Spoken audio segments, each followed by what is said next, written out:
You're listening to a production of the National Media Archive. To learn more or volunteer, go to nationalmediaarchive.com.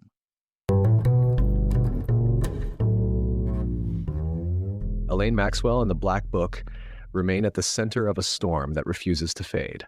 The lingering question circles endlessly: which powerful names are hidden within, and how far will some go to ensure the full truth never sees daylight? Many believe that the stakes are so high that silence has become self-preservation.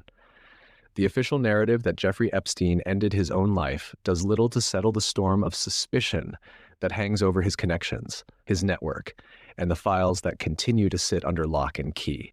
The pattern repeats itself. The Department of Justice may soon decide whether to release the long-discussed list of Jeffrey Epstein's clients. The promise hangs in the air, but skepticism lingers. It is said that the file sits on a desk waiting for review, placed beside other records still hidden away, like those tied to the assassinations of John Fitzgerald Kennedy and Martin Luther King Jr. The secrecy only fuels suspicion, yet the political spin never rests. Supporters and opportunists have used these hidden names to stoke anger, promising that only certain leaders could rip the lid off what they claim is a vast cover-up. For years, entire careers have been built around endlessly revisiting these files. Hosts have filled hours upon hours describing an elite web of criminals, promising revelations that would shake the world awake. Names like Dan Benino have turned these shadows into daily fuel, producing countless segments dissecting every scrap of rumor or whisper that the end was near for those protected by power.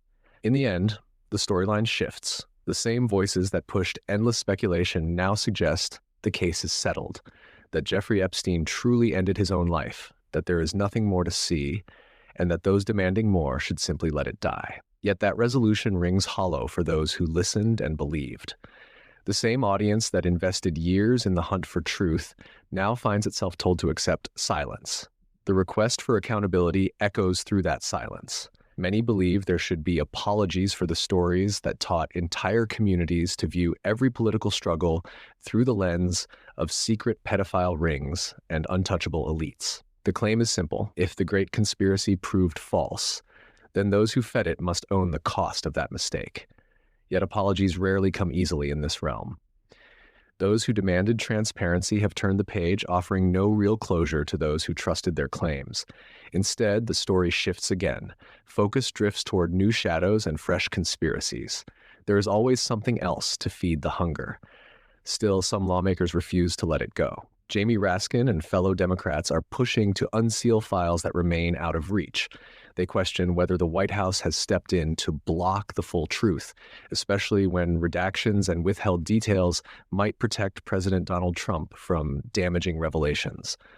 More than a dozen Democrats on the House Judiciary Committee have signed a letter to Pam Bondi asking why documents related to Jeffrey Epstein continue to be hidden, demanding that the second volume of special counsel Jack Smith's report on the classified documents case against Donald Trump finally be released.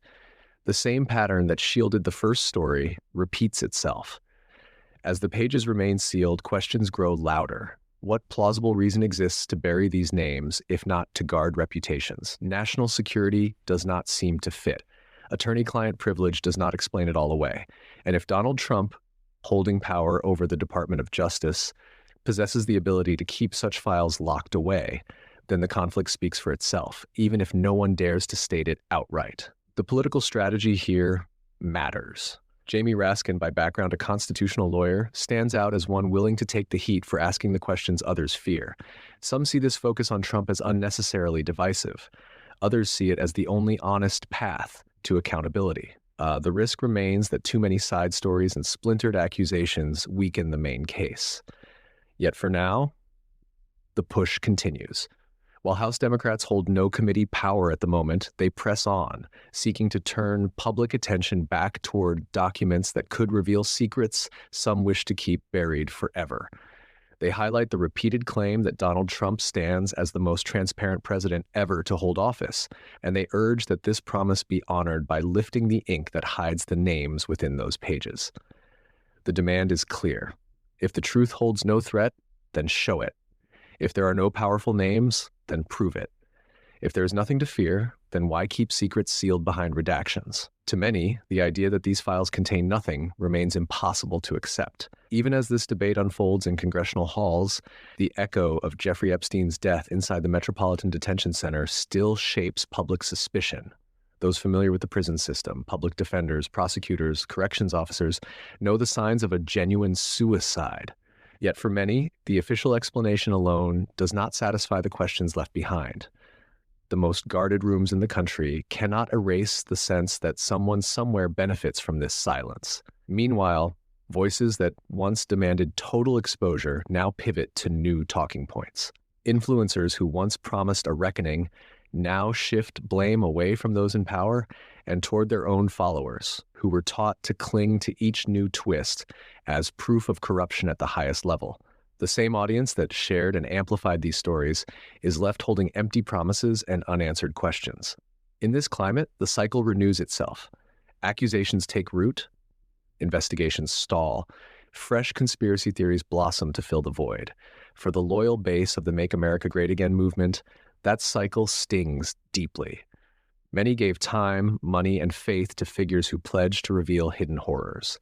When the final act turns to dust, it feels like betrayal without confession. Imagine being imprisoned for decades for a crime never committed, only to walk free one day with no admission of error, no apology, no attempt to repair what was taken. The injustice is allowed to fade away while the powerful step into the next news cycle unscathed. Some, however, insist this moment is not yet finished. The base was promised revelations. Red meat, not silence. If those promises turn out hollow, the anger grows harder to manage. In politics, trust fuels power, and when trust shatters, consequences follow. A few lawmakers continue to chase answers. They are not content with tidy press statements or polite denials. They seek to test the limits of secrecy. If President Donald Trump's name does appear in redacted pages, they argue, then the people deserve to know. National security does not easily explain away files tied to a private individual's alleged misconduct. If privilege is the excuse, then explain why. When power to hide information and power to investigate collide within the same administration, the chance for manipulation is impossible to ignore. Yet the political risks are real. For some, the focus on Trump looks reckless. They fear it will splinter energy that might be needed elsewhere. They worry that the constant storms of chaos surrounding the former president make it too easy to bury each story beneath the next outrage. Each new revelation becomes just another headline in an endless parade of scandals that never quite find resolution. Still, Democratic voices like Jamie Raskin choose to press ahead. Their letters and demands may not force immediate action, but they pull public eyes back to the truth that has not yet been told. In this moment, they hold little committee power, but wield the spotlight that can still demand answers. They bet on transparency as a tool, even when every sign suggests the machinery of power prefers shadows. Amid this struggle, another detail stands out. The repeated claim that President Trump represents the most transparent administration ever remains pinned to this debate like a challenge. If transparency is the standard, then these files should be open to the light. Redactions should not serve as permanent shields for names that carry political weight. Silence should not stand in place of accountability. For many Americans, these questions reach beyond partisan lines. The idea that secrets about the most notorious figure in modern exploitation remain locked away touches every fear about elites and untouchable privilege. The thought that justice might bow to reputations alone keeps suspicion alive. Even as debates over secrecy and disclosure carry on, the deeper consequence is the erosion of public faith. When rumors linger for years, they become the roots of broader doubt.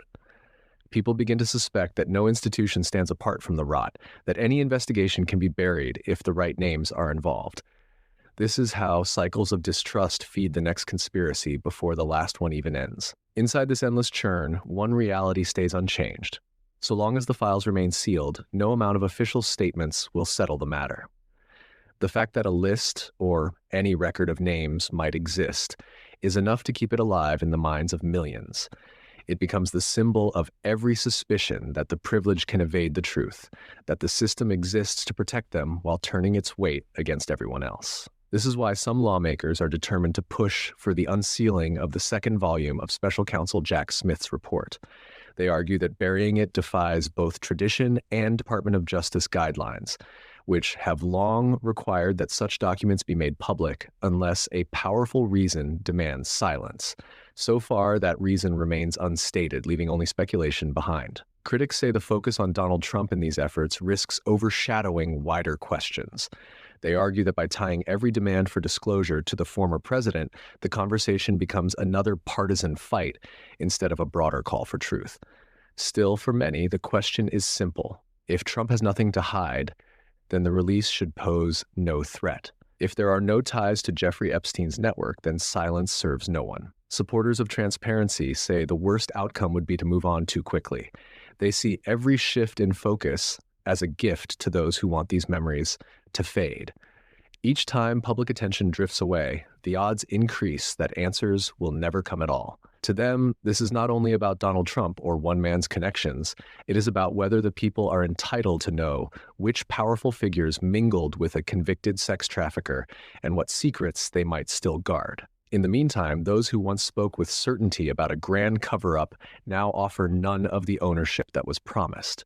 They do not address the possibility that they wasted years feeding a story that never found its final proof. There is no acknowledgement that entire communities were trained to distrust, trained to expect that at the center of every shadow was the same monster, an elite, protected cabal. The cost of that lesson endures. To some, the silence now feels like the final insult. After so much noise, so many promises, and so many demands, all that remains is a shrug and a new promise that the next conspiracy will finally deliver the reckoning that the last one did not. The public is left to wonder how many more cycles must play out before someone simply tells the truth. For the politicians still trying, this is the test, whether there is enough political will to hold open the doors that others would rather close forever, whether there are enough people who believe that the truth is worth the fight, even when it threatens powerful names or unsettles comfortable narratives. Whether the push for full disclosure will succeed remains unclear. House Democrats, led by Jamie Raskin and supported by most of the Judiciary Committee's minority, continue to press for every line, name, and connection buried in those files to come into the light. They point out that any claim of complete transparency rings hollow when entire volumes remain sealed behind black ink and locked drawers. They know they hold no gavel or subpoena power. They know their leverage is thin, but they gamble that public curiosity and outrage may do what political muscle alone cannot, force the question onto center stage where the machinery of secrecy struggles to function unseen. For the millions once promised answers by pundits, influencers, and personalities who built audiences on promises of bombshell revelations, the final insult is that the same voices now ask them to look away. The same voices who called for endless loyalty, donations, and unwavering faith in a coming storm now whisper that the storm never came, that there is nothing more to see. And yet the roots of this scandal run deeper than any single name. Elaine Maxwell's Black Book, the stories of powerful guests, the island whispers, the well-documented crimes, these shadows do not vanish because a talking head changes the subject. As long as a single page remains hidden, the hunger for the truth continues to feed the cycle. For Donald Trump and those around him, the contradiction is plain. A claim to ultimate openness alongside a reality of heavy redaction invites suspicion to fester. If there is no scandal, the cure is daylight. If there are no names to protect, the fix is simple. Open the pages. Those who still believe the promise of draining the swamp watch closely. They measure every refusal, every blocked request, every letter ignored. Some see betrayal not just in the hidden files, but in the sudden silence of those who once pledged to reveal it all. In the end, this unfinished story remains one piece of a larger truth. Transparency lives and dies by what is hidden and what is forced into the light. The files that sit unopened remind everyone that secrets rarely stay buried forever, and that when the powerful try to keep them sealed, the demand to see them only grows. These pages, these names, this history, they still hold weight. And for the base that was promised the truth, for the nation told this story was the key to exposing an untouchable network, the final verdict cannot be silence.